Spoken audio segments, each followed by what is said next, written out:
جو ایک کمیٹی تشکیل دی ہے، اب دیکھتے ہیں کہ اس کمیٹی کیا وہ اتنی اعلیٰ اختیارات رکھتی ہے کہ وہ ایک چیف جسٹس کے خلاف ریفرنس دائر کرے اور پھر اس ریفرنس پر جلدی فیصلہ ہو اور پھر کوئی نتیجہ سامنے آئے۔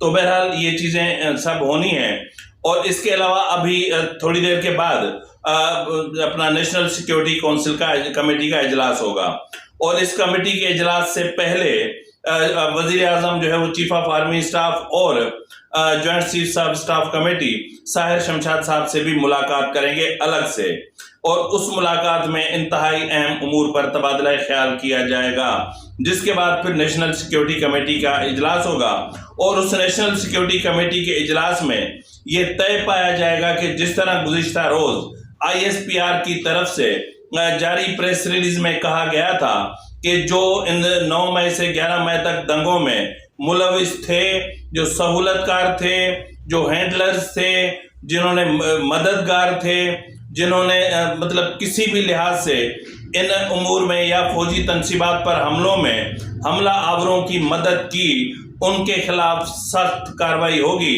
یعنی آرمی ایکٹ کے تحت بھی کارروائی ہو سکتی ہے اور آفیشل سیکرٹ ایکٹ کے تحت بھی کارروائی ہوگی۔ تو آج جو اپنا نیشنل سیکیورٹی کمیٹی کے اجلاس میں اس چیز کا جائزہ لیا جائے گا اور اس کی باضابطہ طور پر منظوری دی جائے گی۔ تو اگر یہ منظوری مل جاتی ہے اپنا پاک افواج کو یا اسٹیبلشمنٹ کو، تو پھر سمجھ لیں کہ عمران خان کا پتہ صاف۔ لیکن اس کے بعد کیا ہوگا؟ ہم اس کے بعد کے منظرنامے پر بات کرتے ہیں۔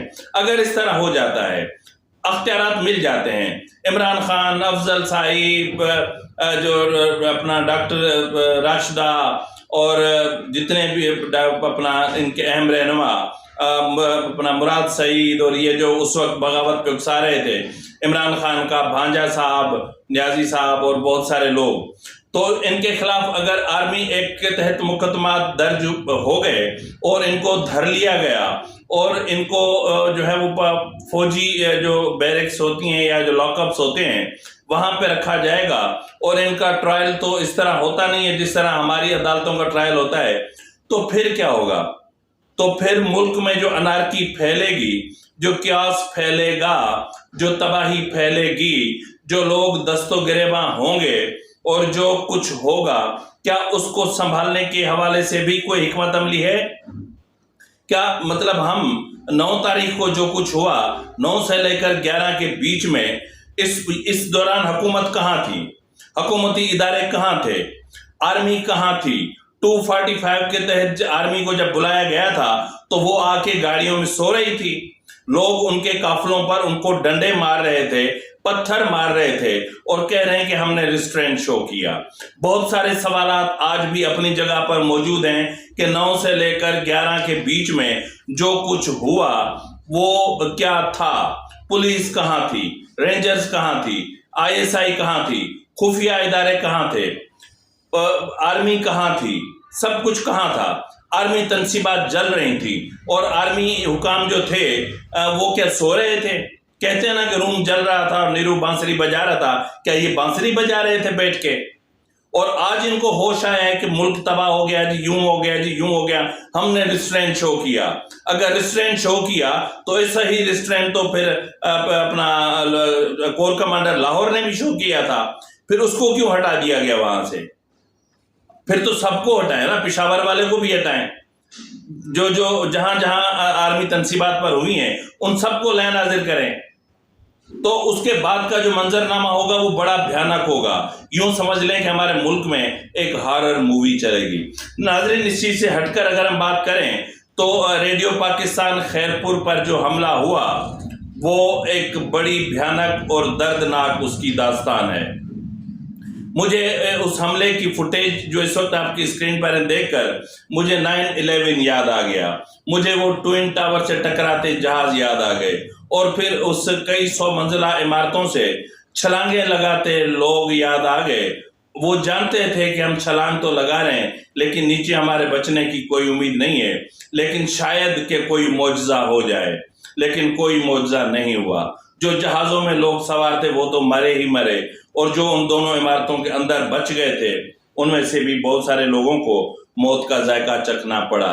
اس کے علاوہ مجھے یاد آ رہا ہے بلدیہ ٹاؤن کی ایک فیکٹری کا سانحہ جس سے متحدہ والوں نے بھتہ مانگا تھا، بھتہ نہ ملنے پر انہوں نے ایسا کیمیکل چھڑک کر آگ لگائی کہ یہاں کے لوگوں کو تو چھلانگ لگا کر بھاگنے کا موقع ہی نہیں ملا، اور انفارچونیٹلی ہمارا نظام عدل اور ہمارا نظام پراسیکیوشن اتنا گھٹیا ہے کہ اتنا کرپشن زدہ ہے کہ کوئی بھی ملزم کتنے بھی قتل کر لے اس کو آرام سے رہائی مل جاتی ہے، اس لیے کہ ہمارا پولیس کا جو نظام ہے بالخصوص سندھ کا، ایک تو وہ سیاست زدہ ہے، اور سیاست زدہ ہونے کے ساتھ کرپشن زدہ ہے، یہ انٹیریئر میں وڈیروں کی غلامی کرتا ہے، یہ وڈیروں کی دلالی کرتا ہے، یہ وڈیروں کے اور جاگیرداروں کے اور ایم این ایز کے، ایم پی ایز کے، منسٹرز کے بچوں کی پوٹیاں دھلواتا ہے۔ ہمارے سندھ کا جو پولیس کا نظام ہے اتنا گھٹیا اور غلیظ ہو چکا ہے کہ اس کے پاس کوئی پاور نہیں ہے، یعنی پاور ہوتے ہوئے بھی یعنی ان کے سامنے آپ نوٹ پھینک دیں تو ان کے منہ سے رال ٹپکنے لگتی ہے، تو بہت شرمناک بات ہے۔ تو بہرحال ہم بات کر رہے تھے جو ہے وہ ریڈیو پاکستان پشاور کی، تو آپ یہ فوٹیج دیکھ چکے ہیں کہ کس طرح لوگ پھنسے ہوئے ہیں، کس طرح لوگ چھلانگے لگا رہے، کس طرح ان کی ٹانگیں ٹوٹ رہی ہوں گی، کس طرح ان کے بازو ٹوٹ رہے ہوں گے، لیکن پی ٹی آئی والوں کو کوئی رحم، کوئی شرم، کوئی حیا نہیں آئی، اور پوری عمارت کو جلا کر خاکستر کر دیا۔ اور آج بھی میں کہتا ہوں کہ اگر اس عمارت کی اچھے سے جو ہے وہ چھان بین کی جائے تو شاید کچھ لوگوں کی جلی ہوئی بالکل جلی ہوئی لاشوں کے شاید کچھ چیزیں بھی مل سکتی ہیں۔ تو بہرحال یہ بہت دردناک سانحہ ہے، اب اس کو کیا کہہ سکتے ہیں۔ ناظرین، آج یعنی جس طرح میں کہہ رہا ہوں کہ مسلسل اسلام آباد high court, Lahore high court اور جو ان کی ماتحت عدالتیں ہیں وہاں ضمانتوں کی ہول سیل لگی ہوئی ہے۔ گزشتہ روز ایک خلائی مخلوق اس لاہور ہائی کورٹ پہنچی تھی۔ عمران خان کالی بالٹیاں اور جو ہے وہ کالے توے اپنے گرد لے کر چلتا ہے، تو کل پنکی پیرنی عرف بشرا بی بی عرف پنکی پیرنی اتنے حصاروں میں آئی اور ان کے گرد اتنے سفید پردے دیے گئے کہ اس خاتون اول کو، سابقہ خاتون اول کو کوئی نہ دیکھے، جس کا رشتہ جھوٹ پر مبنی ہو، جن کا رشتہ گناہ پر مبنی ہو، جن کا نکاح گناہ پر مبنی ہو، جو اپنے بچوں کو چھوڑ کر دوسرے شخص کے ساتھ شادی کر لے، جو اپنے شوہر کے ساتھ وفا نہ کر سکے، اور جو شخص اپنے بچوں کے ساتھ وفا نہ کر سکے، جو عورت اپنے گھر کو نہ سنبھال سکے، جو عورت اپنے گھر کا دفاع نہ کر سکے، جو عورت شوہر اور بچوں کے ہوتے ہوئے دوسروں کے ساتھ عشق لڑائے اور پھر جا کے ان سے شادی کرے، میری نظر میں اس سے زیادہ بڑھ کر گندی، غلیظ، بےہودہ، بے شرم اور نیچ عورت کوئی نہیں ہو سکتی۔ بہت معذرت کے ساتھ یہ باتیں میں کہہ رہا ہوں، اس کے پیچھے ایک بہت وسیع پس منظر ہے، میں اس میں نہیں جانا چاہتا، لیکن یہ میرا ذاتی تجربہ ہے اور میں نے اس میں کتنے زخم کھائے ہیں یہ آپ شاید نہیں جانتے۔ تو اس لیے یہ میرا ذاتی تجربہ ہے کہ ایسی عورتوں کو اتنے سارے حجابوں میں اور پردوں میں لے کر آنا، عمران خان تم تو شرم کرو، تمہارا کردار، تمہاری حرکتیں، تمہاری ویڈیوز، تمہاری آڈیوز، تمہارا پاسٹ، تمہاری تصویریں، تمہارے ناجائز بچے، تم کیا بات کرتے ہو یار؟ تم مطلب کیا ہو تم کہ تم نے پورے سسٹم کو ہائی جیک کیا ہوا ہے چند ٹی ٹی پی کے دہشت گردوں کے آسرے پہ۔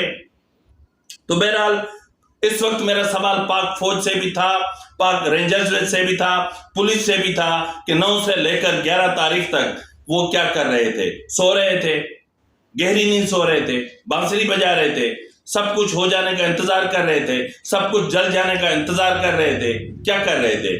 کیا اس خاموشی کے پیچھے کوئی پولیٹیکل موٹیو تھا؟ کیا تھا؟ اور اگر پولیٹیکل موٹیو تھا تو پھر آج آرمی ایکٹ اور آفیشل سیکرٹ ایکٹ کی باتیں کیوں کی جا رہی ہیں، اور آج نیشنل سیکیورٹی کمیٹی سے اس کی اجازت کیوں لی جا رہی ہے؟ آپ کا نظام عدل آپ کے کنٹرول میں نہیں ہے۔ اب جہاں میں نے بات کی تھی مولانا صاحب کی، تو مولانا فضل الرحمان جس طرح انہوں نے جو ہے وہ کیا، گزشتہ روز دھرنا دیا، اور دھرنا پھر رات کو ختم بھی ہو گیا، یعنی کیس کی سماعت کے بعد دھرنا ختم ہو گیا۔ عمر عطا بندیال کے پاس نکلنے کا راستہ نہیں تھا، تو وہ وزیر اعظم سیکریٹریٹ سے اس کو جو ہے وہ جانے کا راستہ دیا گیا۔ لیکن مسئلہ یہ ہے کہ کیا مولانا فضل الرحمان نے جو اہداف مقرر کیے تھے کیا وہ حاصل کیے؟ کیا مولانا فضل الرحمان صاحب وزیر اعظم کو توہین عدالت کی کارروائی سے بچانے آئے تھے، اور گزشتہ روز جب عدالت نے لمبی ڈیٹ دے دی تو پھر کیا ہوا؟ اور عدالت نے کیا پتا کہ جان بوجھ کے ڈیٹ دی ہو کہ جو ہے وہ کیا ہر بار آپ مولانا اتنا بڑا کراؤڈ لے کر آئیں گے؟ اور جسٹس بندیال کو شاید یہ پیغام دیا ہے کہ کراؤڈ عمران خان نہیں صرف لے کر آ سکتا، ہم بھی لے کر آ سکتے ہیں، تو آئندہ جو بھی معاملہ ہو سوچ سمجھ کے کیجیے گا۔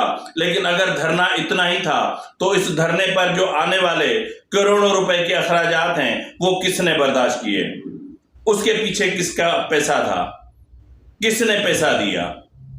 اگر فرد واحد کو بچانے کے لیے، اگر وزیر اعظم کو توہین عدالت کی کارروائی سے بچانے کے لیے، اگر جو ہے وہ اپنا وفاقی کابینہ کو توہین عدالت کی کارروائی سے بچانے کے لیے یہ سب کچھ کیا گیا، تو پھر خرچہ کس نے دیا؟ پیسہ کس نے دیا؟ ٹرانسپورٹ کس نے دی؟ بہت ساری چیزیں ہیں، بہت سارے سوال ہیں جن سوالوں کے جوابات ملنے چاہیے۔ تو اس وقت جو یا یوں بھی ہو سکتا ہے کہ عدالت مولانا کے ساتھ ہاتھ کر گئی، عدالت نے 10 تاریخ کی ڈیٹ دے دی، اور ان کو جو کرنا ہے اگلی ڈیٹ پہ کریں گے، اور کرنے کے بعد پھر ویسے ہی گرمیوں کی چھٹیاں آ رہی ہیں۔